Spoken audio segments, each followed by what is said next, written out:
अगर आप एक टेरेस गार्डनर हो और अपनी छत पे ऐसे गमले पर लोटस या फिर वाटर लिली को ग्रो करने की कोशिश कर रहे हो लेकिन मच्छर के प्रॉब्लम से बहुत ज्यादा परेशान हो तो ये वीडियो बिल्कुल आपके लिए है। Hello everyone, once again welcome back to all natural. आज के वीडियो में मैं सबसे पहले कुछ टिप्स आपके साथ शेयर करने वाली हूँ जिसको फॉलो करने से आपकी लोटस के गमले में मच्छर की प्रॉब्लम कभी नहीं होगी। फिर अगर ऑलरेडी मच्छर की प्रॉब्लम आ चुकी है तो उसको भी कैसे सॉल्व करनी है वो मैं वीडियो की एंड में बताऊंगी। तो चलिए वीडियो को जल्दी से शुरू करते हैं। वैसे वीडियो को शुरू करने से पहले आपको बता देती हूँ, यहाँ पर जितनी भी सारी लोटस की ग्रोथ आपको दिख रही है इसको मैंने अगस्त की शुरुआत में लगाया था सीड से। तो अभी सितंबर की एंड है, इसमें अभी भी फूल नहीं आए हैं। तो ये वीडियो आज सिर्फ मच्छर की प्रॉब्लम को हाईलाइट करने के लिए बना रही हूँ। इसके बाद जब फूल आ जाएगा तो डिटेल वीडियो में बना दूंगी। वैसे इसके टाइम टू टाइम अपडेट पाने के लिए आप मेरे शॉर्ट्स को फॉलो करते रहे। तो सबसे पहले तो आप अपने गमले को किसी ऐसी जगह पर रखें जहाँ पर उसको बहुत अच्छे से धूप मिलती हो। ब्राइट सनलाइट जैसे पौधों की ग्रोथ के लिए इम्पोर्टेंट है, उसी के साथ साथ जितना अच्छा धूप उसको मिलेगा उतना ही मच्छर आने की चांसेस भी कम हो जाएगी। मच्छर कैसे पानी पर अंडे छोड़ते हैं? जो पानी गंदा हो, जो पानी रुकी हुई हो, जहाँ पर धूप बहुत कम आती है। तो इन सारी चीजों को ही आपको ध्यान रखना होगा। पानी को गंदा मत होने दीजिए और कभी भी अपने गमले को किसी शेड के नीचे मत रखना, क्योंकि शेड के नीचे रखोगे तो वहां पर धूप कम आएगा और रुकी हुई पानी में हमेशा मच्छर अंडे छोड़ जाती है। तो खुले छत पर रखिए। मॉनसून में लोटस को उगा रहे हो तो मॉनसून का फायदा भी उठाए। बारिश का पानी अगर लगातार आपकी पॉन्ड में गिरता रहेगा तो इससे क्या होगा, पानी में हलचल होती रहेगी तो पानी कभी भी जमी हुई नहीं रहेगी, रुकी हुई नहीं रहेगी। तो इससे मच्छर की जो लार्वी होगा उसको आने के चांसेस भी बहुत ज्यादा कम हो जाएगा। तो हमेशा खुले छत पर रखिए, एक प्रॉपर ब्राइट सनलाइट एरिया में रखें। मैं खुद अपने इस गमले को इस शेड के नीचे रखा था पहले, जब मैंने इसको लगाया था तब मैंने नोटिस किया कि इसके बहुत जल्दी मस्किटो लार्वी आती है। फिर मैंने इसका प्लेस चेंज कर दिया, इसको ऐसे प्रॉपर सनलाइट एरिया में रखा हो और पूरे बारिश के पानी में इसको रखी हो।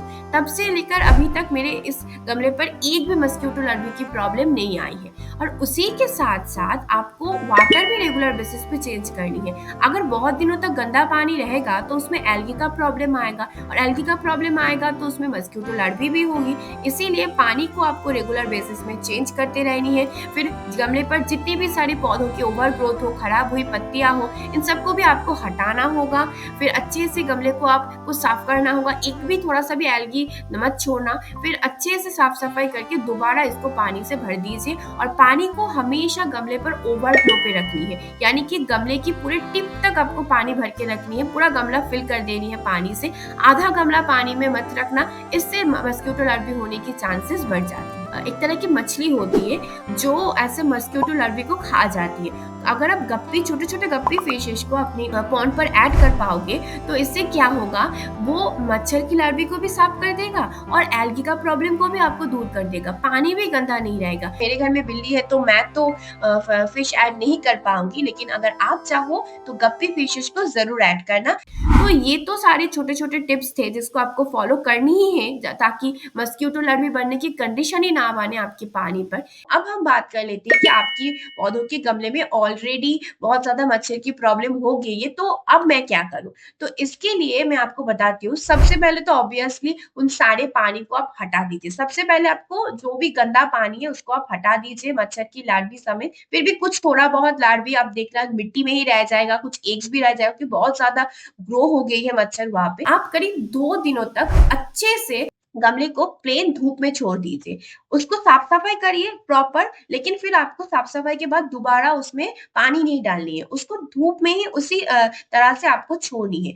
धूप अगर मिट्टी को मिलेगा तो मिट्टी में जो भी मच्छर के अंडे छोड़ गई है वो धूप के ताप से खराब हो जाएगा। फिर आप उसमें दोबारा पानी ऐड कर दो तो इससे नई मच्छर के आने की चांसेस कम हो जाएगा। अगर उसके बाद भी इसमें मच्छर आए तो आप जो भी पेस्टिसाइड आपके पौधों के लिए यूज करते हो उसको बस थोड़ा सा अमाउंट में आपकी पानी में मिला दीजिए। स्प्रे बिल्कुल नहीं करनी है।